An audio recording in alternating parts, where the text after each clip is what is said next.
Bom, gente, bom dia. Queria também me somar aos colegas aqui, agradecer a organização do evento, né? Que nos acolhe tão bem, né? Aqui em Sobral, sempre, né? Até tirei uma estátua abraçada ao Belchior, né? Que prova, eu preferia o Belchior ao Einstein, né? Mas fiz isso, né? Nada contra o Einstein.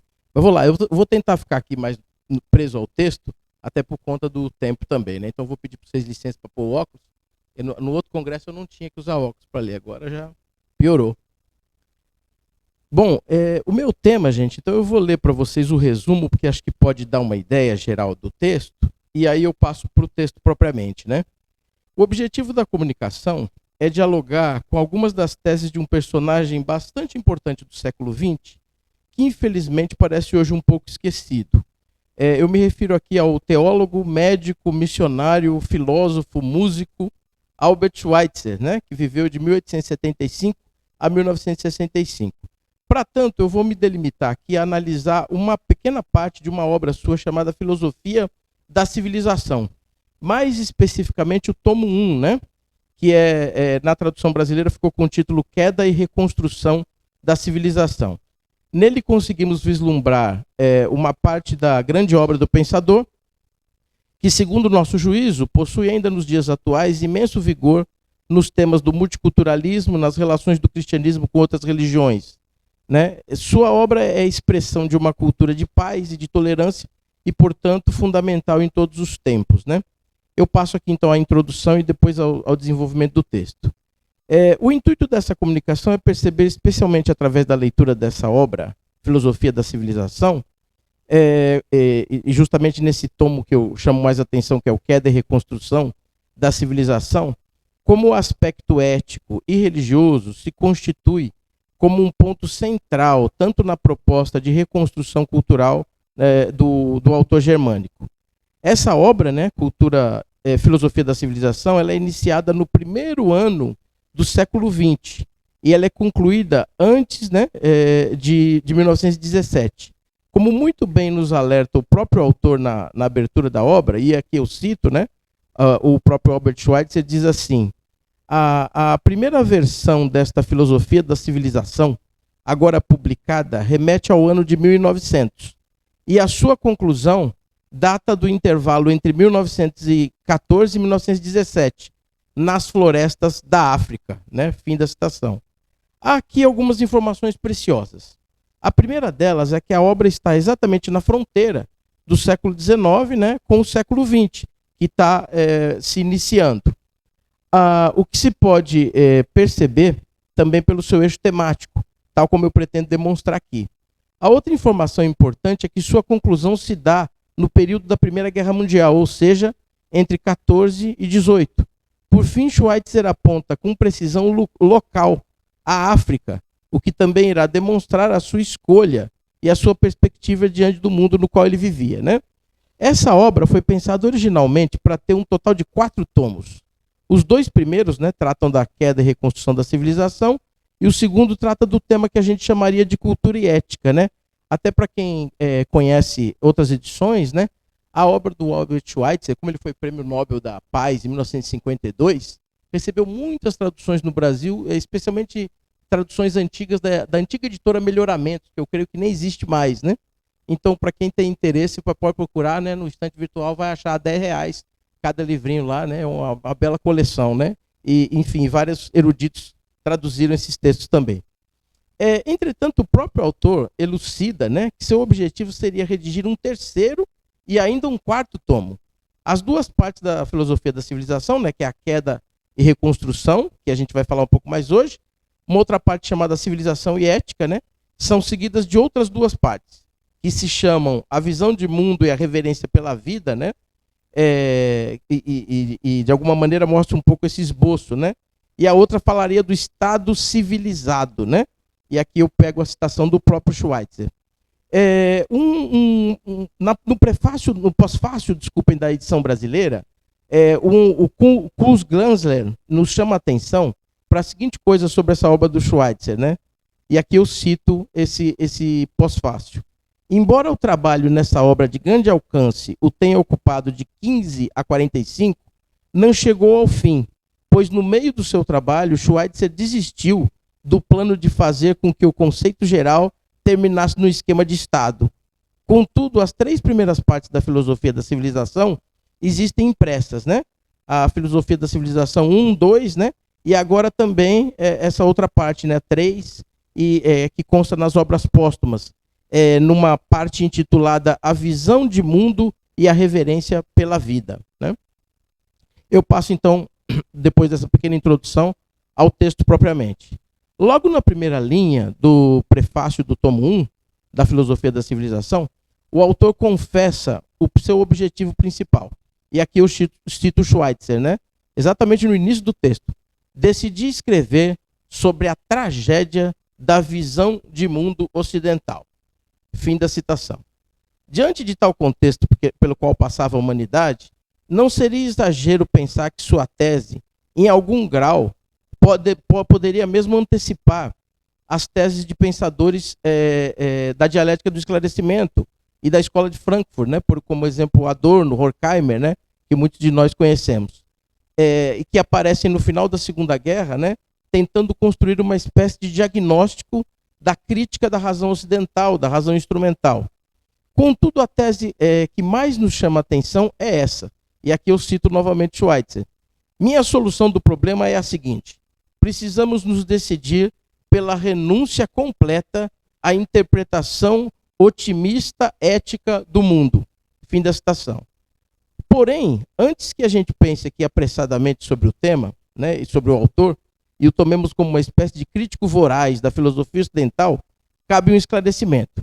Ele deixa claro que não renuncia efetivamente ao otimismo e à ética tal como pensada pela filosofia, pela tradição ocidental. O seu problema, na verdade, reside no que se refere ao conhecimento, ou seja, na pretensão de conhecer que o mundo ocidental herdou do racionalismo, ou pelo menos de uma dada visão de racionalismo. Schweitzer chega mesmo a dizer, de modo retórico, a seguinte coisa sobre o racionalismo: eu gostaria de descartá-lo como uma aberração do século XVIII. Fim da citação. Mas aqui novamente é preciso cautela, pois há uma relação ambígua com o termo, né? Pois ele não descarta as conquistas do pensamento moderno, e segue o próprio Schweitzer no texto. Seu término inevitável representou nosso afundar na falta de visão do mundo e na perda de civilização, né? Com isso surgiu toda a nossa miséria espiritual e material na qual languecemos, né? Fim da citação. Assim, o nosso filósofo articula uma proposta um tanto ousada. É preciso que voltemos todos a ser, e aqui eu coloquei entre aspas, né, paradoxalmente pensantes. E eu cito novamente Schweitzer. Todos precisamos ousar voltar a ser pensantes para alcançar o misticismo, que é a única visão de mundo direta e profunda. Precisamos todos trilhar o caminho do conhecimento, onde este ultrapassa a vivência do mundo. Precisamos nos tornar religiosos pelo pensamento. Fim da citação, né? Com efeito, ser religioso e místico aos olhos de Schweitzer não é abrir mão do pensamento, mas ao contrário, é aprofundá-lo para além dele mesmo. Em outras palavras, haveria uma espécie de sentido profundo de místico e de religioso que precisaria ser recuperado pelo pensamento contemporâneo. Aos olhos do nosso autor, a grande tragédia do pensamento ocidental reside em que muitas vezes, né, e aí eu cito novamente o autor, o pensamento racional extremo alcançou o irracional e o subjetivo inevitáveis. Schweitzer advoga o retorno, então, de uma espécie daquilo que ele vai chamar de uma nova renascença. E é muito curioso o que ele entende por essa nova renascença. Olha só, eu cito, né? Uma nova renascença precisa renascer, muito maior que a própria renascença, pela qual nos afastamos da Idade Média. Um grande renascimento no qual a humanidade descubra que o ético é a verdade maior e o objetivo mais elevado, e com isso vivencie a libertação do miserável oportunismo no qual ela se arrasta. Fim da citação. Assim, parece absolutamente claro o motivo do segundo tomo da Filosofia da Civilização voltar-se para o ético, o que também ocorre com todo o primeiro tomo, uma vez que a filosofia de Schweitzer é basicamente uma ética. No início do primeiro capítulo, né, de Queda e Reconstrução da Civilização, nos deparamos com a seguinte sentença, e aqui eu cito novamente: estamos sob a maldição da decadência da civilização. Fim da citação. O tema não aparece de modo gratuito, uma vez que ele é um grande problema da filosofia alemã do século XIX, do século XX. Por isso, autores que a gente poderia pensar aqui, como Burckhardt, como Nietzsche, apenas para citar dois, né, já tinham ligação com esse tipo de diagnóstico, né, da decadência da nossa era. E Schweitzer, que se encontra exatamente nesse mesmo diagnóstico, não poderia deixá-lo de perceber o tema aqui com a sua grandeza. No nosso entender, no entender do nosso autor, faltou ao século XIX a correta compreensão do problema espiritual daquele tempo. Assim, é bem verdade que surgiram inúmeras explicações sobre o período, mas todas elas se interessavam basicamente pelo problema histórico, o que se constitui num grave equívoco. E eu cito o autor novamente: desviamo-nos da civilização, pois entre nós não houve uma única reflexão sobre ela. Na virada do século, surgiu, sob os títulos mais diversos, uma série de obras sobre a civilização. Como que, seguindo uma palavra de ordem secreta, não se comprometeram em apurar o estado da nossa vida espiritual, mas interessaram-se exclusivamente em como ele tinha se dado historicamente, né? Fim da citação. Assim, recuperando uma crítica ao historicismo do século XIX, Schweitzer percebe, né, e eu cito, que ninguém, contudo, registrou o inventário da nossa vida espiritual. Para Schweitzer, é preciso fazer um inventário da razão que alcance o racionalismo e o iluminismo. Ali, no seu entender, desenvolve-se aquilo que se convencionou denominar de ideais éticos da razão, fundamentais para toda discussão posterior do problema. O que ocorre aqui no século XIX, tais ideais acabaram por cair, né? E com isso ocorre uma renúncia da civilização, o que atinge a todos nós nos dias atuais. E isso foi absolutamente prejudicial. Contudo, a mesma pergunta colocada anteriormente, sobre como se dá o enfraquecimento da cultura, surge novamente, ou seja, como se deu a queda de tais ideais cultivados desde o racionalismo e o iluminismo. Nosso autor começa, então, ensaiando uma breve resposta, né? Ainda que ela tenha inúmeros desdobramentos. E aqui eu me refiro a uma delas. Diz ele: decisivo foi o fracasso da filosofia. Né? Fim da citação. Para compreender tal contexto, se faz necessário perceber a existência de dois tipos de filosofia. Né? Ele vai trabalhar com a ideia de dois tipos de filosofia: a filosofia elementar e a filosofia popular, que, segundo ele, se relacionavam e estavam presentes entre si, né, na ideia de opinião pública. O racionalismo, ao encaminhar-se para um dado tipo de dogmatismo, empobreceu a visão popular da filosofia. Derrubou o pouco que ela havia construído, mas nada colocou no seu lugar, o que foi muito ruim. Por isso, Schweitzer parece ter um juízo crítico de tais filósofos, né? E aí eu cito novamente: mas eles não estavam em condições de erguer algo novo no lugar daquilo que destruíram. Algo que sustentasse os ideais da civilização na opinião pública com a mesma força. Autores ligados ao chamado pensamento especulativo, né, e aqui ele cita, por exemplo, Fichte, Hegel, Kant, são exemplares nesse sentido, bem como a entrada aqui das discussões da ciência natural, né, no domínio da filosofia. E de um modo muito jocoso, ele aponta que a filosofia sai do papel principal para ser agora, né, e aí eu me refiro literalmente à frase dele: a filosofia sai do papel principal para ser um aposentado que se ocupa de coisas distantes. Né? Fim da citação. Em outras palavras, a filosofia passa a ter um papel exótico, até mesmo uma certa erudição, né? Ela ainda tem, mas não vai além disso. E aí eu cito novamente: a filosofia, ao mesmo tempo, ficava exaurida por ocupar-se com seu próprio passado e quase que tornou-se exclusivamente uma história da filosofia. Fim da citação. Seu lugar de sobrevivência, com a exclusão da discussão mais aberta e pública, passa a se restringir ao ambiente acadêmico, o que a empobrece sobejamente. E eu cito novamente o autor: nas universidades e nas escolas ela ainda cumpria um papel, mas parece que não tinha mais nada a dizer ao mundo. Fim da citação. Ao recusar qualquer filosofia popular, a filosofia elementar parece ter cometido um erro grotesco de separar o mundo e a realidade. Assim, no entender do nosso autor, a filosofia opta pela ilusão, como se isso fizesse parte, né, da evolução da civilização.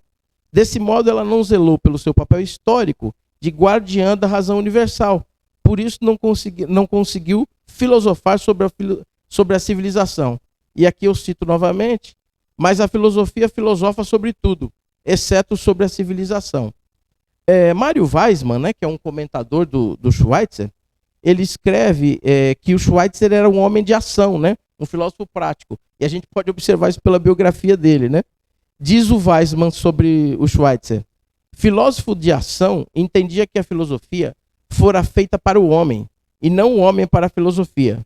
Schweitzer via cada vez de modo mais claro os homens necessitam de ideias filosóficas simples, construídas com ideias elementares e tão claramente expressas que todos possam entendê-las. Fim da citação. Por isso, para Schweitzer, a ética é um ponto capital. Seu diagnóstico da contemporaneidade é muito claro. Eu cito novamente: contudo, entre os homens modernos, tanto a liberdade como também a capacidade de pensar foram reduzidas. É verdade que na modernidade o homem, de certo modo, entre aspas, né, venceu a natureza. Mas, ao mesmo tempo, diz Schweitzer, né, o mestre artesão torna-se um operário pelo impacto da máquina. Assim vão se afirmando grandes conglomerados econômicos, a falta de liberdade, estabelece-se, portanto, um paradoxo econômico. E eu cito novamente o autor: a reflexão sobre a civilização como tal é impedida pelos controversos ideais de interesse próprios, né, que lutam entre si em nome da civilização. Fim da citação. Curiosamente, temos aqui até mesmo uma tonalidade profética no discurso de Schweitzer, né? Eu diria que como adivinhando o mundo onde agora estamos. E diz ele aqui, numa frase do livro, né? A falta de liberdade acarreta o excesso de trabalho. Fim da citação. Os sintomas da nossa decadência são tristemente visíveis. E vejam só essa citação, que bonita. O teatro regride frente às casas de diversão e de espetáculos. Os livros mais instrutivos são substituídos pelos distrativos. Os jornais e demais periódicos cada vez mais adaptam-se ao fato de que eles devem apresentar suas matérias aos leitores apenas na forma mais facilmente compreensível. Fim da citação. Até mesmo nas conversas entre os homens, né, isso vai ficando cada vez mais genérico. E olhem só essa citação: quando alguém entabula uma conversa com o igual, cuida para que a discussão se mantenha no nível das observações gerais e não se desenvolva efetivamente uma troca de pensamentos. Fim da citação. Na realidade, os indivíduos... Vamos lá, vai dar tempo. Na realidade, os indivíduos são massacrados diariamente e vão perdendo a sua própria humanidade em relações impessoais. A afinidade para com o próximo se perdeu em nós. Com isso, trilhamos um caminho de desumanidade.